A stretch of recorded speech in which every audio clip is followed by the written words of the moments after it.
Hello, শুভ দুপুর। তোমরা কি করছো? চলো আজকে মেনুটা তোমাদের সাথে শেয়ার করি।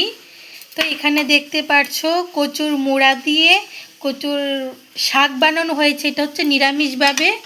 আর এদিকে বানানো হয়েছে রসুন, আদা, পেঁয়াজ দিয়ে বানানো হয়েছে। দুই রকমভাবে বানানো হয়েছে। এটা হয়েছে আমাদের জন্য আর এটা হয়েছে আমার শ্বশুরমশাইয়ের জন্য নিরামিষভাবে।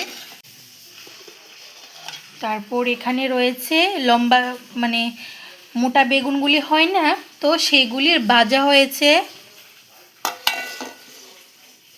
তারপর এখানে রয়েছে ছোলার ডাল আর রয়েছে পাবদা মাছের ঝোল ধনিয়া পাতা দিয়ে হয়েছে।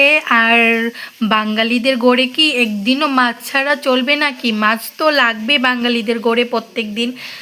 যতই রকমের তরকারি হোক তারপরও একটা মাছ তরকারি তো মাস্ট ইম্পর্ট্যান্ট, বাঙালিদের গড়ে লাগবেই।